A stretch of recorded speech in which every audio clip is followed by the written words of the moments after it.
Hello, my friends. Bella Maldonado here. I am so glad you are on my channel today. And if you're new here, if you don't know what this channel is all about, this is where you come when you're looking for inspiration. This is where you come when you want to create something, but you have no idea what you want to make. And what I do here is I do a quick 4-card tarot reading, and the reading will tell you pretty much what it is you're going to be creating. So the deck that I'm going to be using today is called the Silver Era Tarot, and it's by Aunia Kahn and Russell J. Moon. And one of the things that I love about it is that most of the imagery is in black and white, but then there are some pops of color. So you see like this woman, like everything is in gray tones, but she's got this purple in her dress. And then if you look at the Devil card, again, most of it is black and white, but then you have the fire, some bits of orange in there. And what we have here in the Lover's card, you see it's like a pinkish rose in her hand. So yeah, these are really great cards. And I really do enjoy working with them a lot. So let's get the shuffling going. Now these cards, they're a little thick, so I can't really do a riffle shuffle. I'm going to try my best, but I don't know if it's going to work. No, not really. But, you know, we'll somehow figure how to give them a nice, good mix here. And I figured since I was using the Silver Era Tarot that I'd use my silver sparkly nail polish, although now that I'm looking at it, I don't even know if they are silver. They look a little gold silver, I don't know. But it's the closest thing I had, and I wanted something metallic to work with the silver theme. Okay, so let's just shuffle these a couple of more times. Give it a nice good mix here. What is happening? What is happening right now? This is not a good shuffling day for me. I think it's just because it's awkward the way this desk is set up and the camera. So I'm usually much better at shuffling. Okay. Anyway, I think we're good. So let's lay down our 4 cards and see what they have to tell us about the artwork that we are going to be creating today. Okay, so our first card is going to tell us our theme. So let's see what we have here. Temperance reversed. All right, so when I look at temperance, I think of balance. I think of walking down that middle path. I think of nothing that's going to be too extreme, but because it's reversed, now I am thinking about the extremes. I'm thinking something's just not right. Something is just terribly unbalanced, that it's just one-sided, whatever it is. So let's think about that theme a little bit longer, and it'll definitely come together when we look at this card over here, which is our focal point. But for now, let's go to card number 2, which will tell us the color that we're going to be using. Okay, so the only color here on this card is coming from the moon of this 8 of Cups, and we've got a nice yellow in there. So we're definitely going to put yellow in our art piece. Card number 3 is going to tell us what our medium is going to be. What sort of art supplies are we going to be using? Okay, we've got the 9 of Swords reversed. So looking at all of these swords on the wall, they look like pencils to me. And they're all silver, like the Silver Era Tarot. And so I'm not seeing colored pencils. To me, this looks like I'm definitely going to be just using plain old gray pencils, but somewhere we're going to have that pop of yellow. So now this is going to be our focal point. This is going to be the main attraction of our art piece. And we have the Five of Swords reversed. And in this card, we see somebody who is holding 3 swords, and it looks like there's 2 other people here that are defeated. And it looks like this person won. But in its reversed position, I'm kind of getting the feeling that maybe this person won unfairly. Maybe there was some kind of trickery, or it definitely wasn't a fair battle here. And looking at temperance, trying to see how we can work temperance as the theme, with the focal point being the Five of Swords, we have something that is to the extreme. I'm liking the word extreme. I feel like that can work nicely with the Five of Swords, of somebody who won a battle unfairly. Maybe they took very extreme measures to win this battle. And what could the battle be? What could this person be trying to win so badly? Was it a battle over love? Was it a battle at work? Betraying a friend to gain something? Swords are about the mind and logic. So maybe this person tried to manipulate other people, making them feel like they've done something wrong, when in reality they didn't do anything wrong at all, but perhaps they are turning a situation around and playing mind games with these swords. This person did go to the extreme by playing those mind games, using psychology against them to make them feel like they're in the wrong, when in reality, it's this person who is twisting everything around and making it sound like they are in the right. Do we have to be specific about what the battle is, what they're fighting over? Maybe it's just important to know that this person was playing mind games, extreme mind games, to the point where it almost feels like bullying, the mental anguish that they've been placing on these 2 over here. Perhaps making up lies, perhaps making them feel guilty, making them feel unworthy, and these 2 feel defeated with their swords thrown to the ground.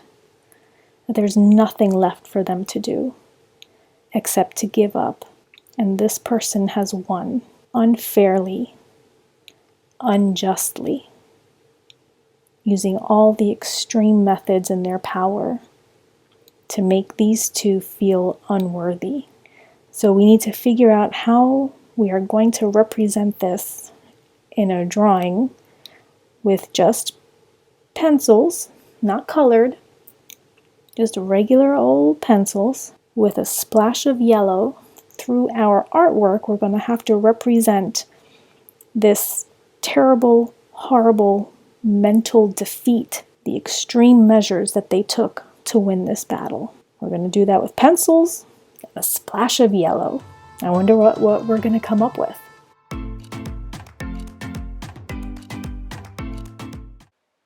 So the tarot reading told us that the focal point had to be the person who was using fear and guilt to manipulate their victims.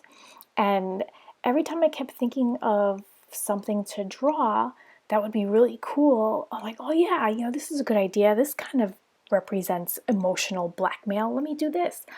But every time I did that, I realized that I was always thinking in the perspective of the victim instead of the aggressor. So I had to keep changing my mind over and over again of how this thing was going to look. And I finally settled on the idea of drawing somebody smirking, kind of with that evil smile that says, I won and I got away with it. And that's what I wanted to depict in this drawing. So as usual, I used a reference because I definitely wanted to capture that expression, and my brain just won't allow me to do that by myself.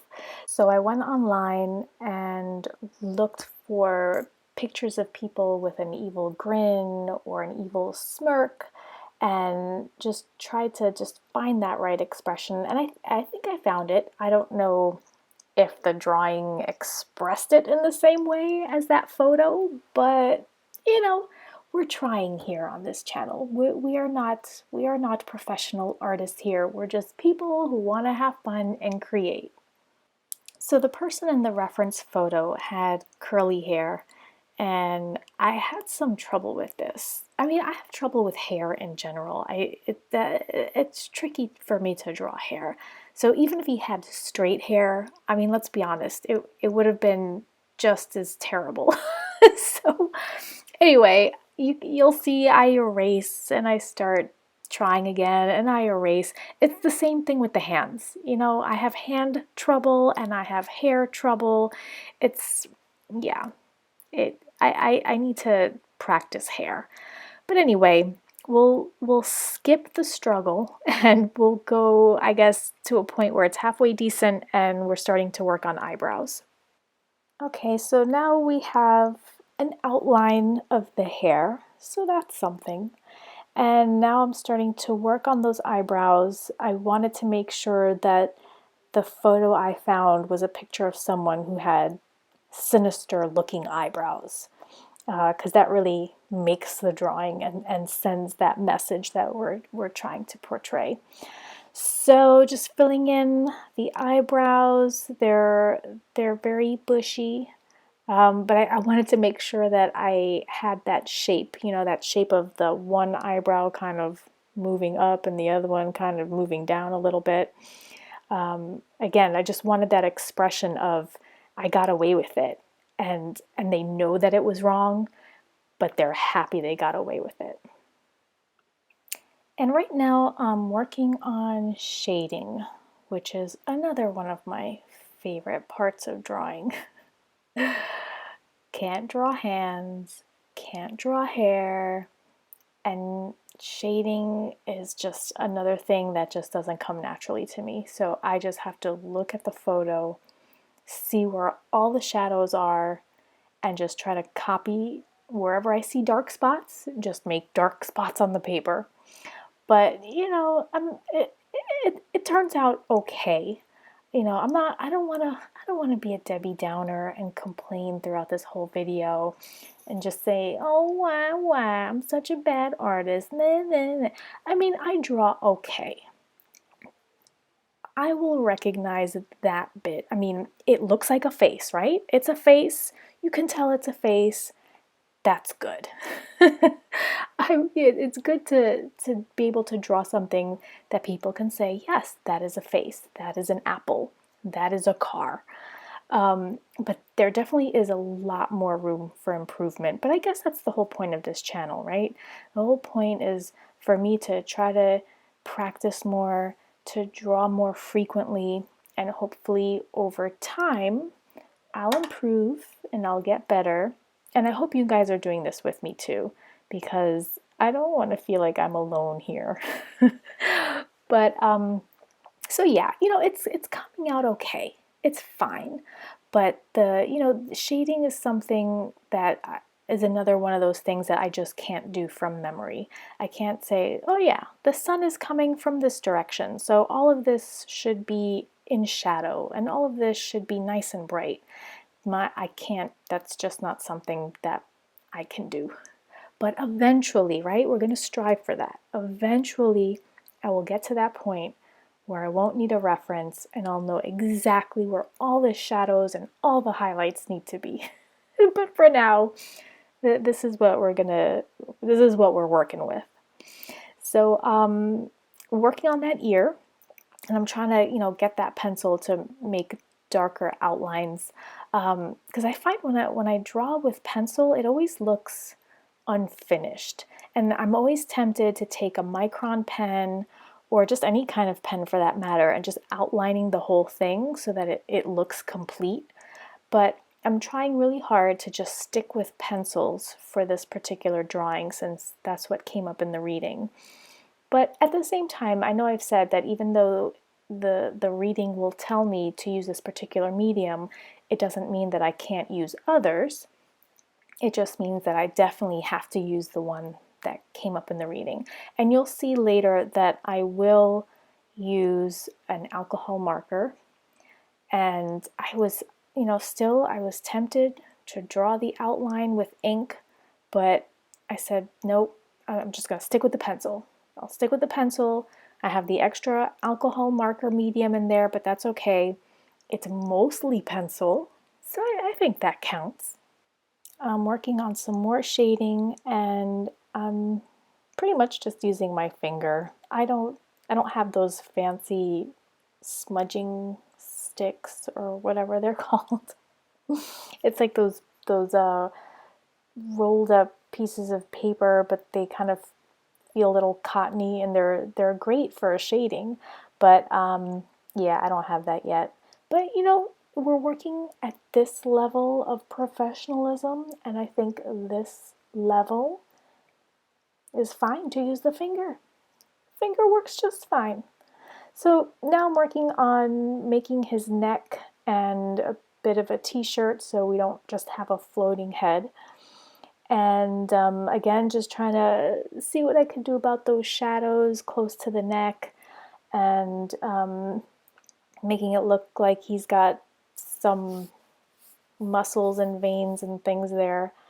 Trying to make it look as real as possible, but obviously this is not meant to be a realistic photo. It's meant to be more cartoony because I've decided that's my style and I'm sticking to it. So yeah, it's going to be pretty simple, and I'm using my fancy finger for my shading technique. And now just filling in some color for the hair. And it's so funny. I really wanted to capture the curliness in his hair, but it just wasn't happening. There were lots of shadows and highlights that I just couldn't figure out how to replicate that on paper. So I think in this drawing, his hair is gonna at the most look wavy, but it definitely doesn't have the curls that this particular person had in that photo. But that's okay. At least it looks kind of like hair. I mean, yeah, let's just stick with that. It kind of looks like hair. So I'm just, trying to get some more shadows in there just to give the illusion of depth between the waves, because for the life of me I just could not make a curl. But we will practice that. We will practice that later. For now, we'll just stick with wavy hair. Okay. And this is where we incorporate our yellow. So you'll see on my left, I had all these alcohol markers. I had a yellow pencil, a Faber-Castell Pitt pen, everything that I had that was yellow was there.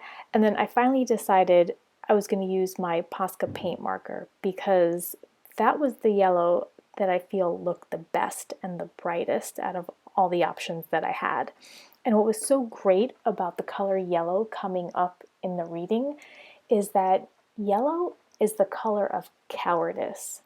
And I feel that this person who's using fear and guilt to get what they want, this person is completely cowardly.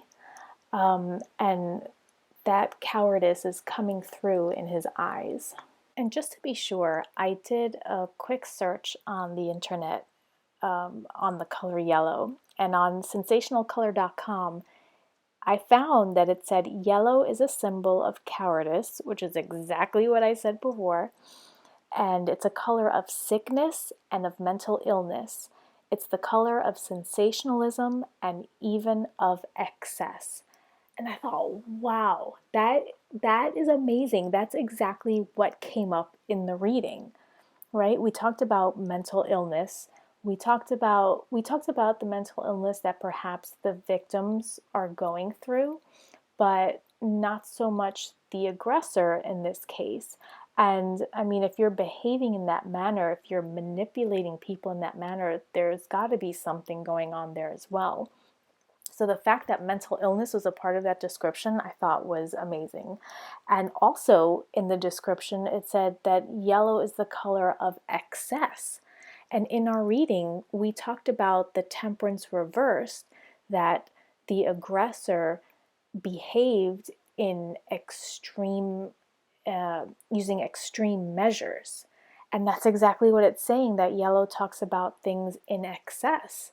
And I couldn't believe how all of this just came together. I mean, the color yellow showing up and the definition of yellow practically showing itself in that reading, I just thought that was incredible. And this is when I decided I wanted to use alcohol marker to fill in the background. At first I was thinking, well, I'll just do the whole thing in pencil, but I thought the pencil would be a little too light with the gray, and I really wanted a dramatic dark background. Um, I'm guessing I wanted that dark background to represent the darkness of his soul. So I am glad that I chose to use this marker instead of the pencil. And then I decided to color in his t-shirt as well, just to make the whole thing black and a little more mysterious. So as I mentioned earlier, every time I do any kind of drawing with just pencil, it just never seems complete to me unless I use ink to do some final line art at the end. But I kind of wanted to stay away from that. I wanted to stick with pencil. So I'm just going around everything, just making the edges a little darker, finishing up around the ears, finishing up around the eyes, and just making some of those edges just a little sharper, a little clearer, and hopefully it'll look a little more finished. So here is our aggressor, our cowardly manipulator up close and personal. So here is our final art piece based on this week's tarot reading, and I hope you enjoyed watching, and I hope you're creating along with me. And if you make any art based on my tarot reading, I'd love to see it. So make sure you post it on Instagram and tag it with Bella M Tarot Art. Until next time.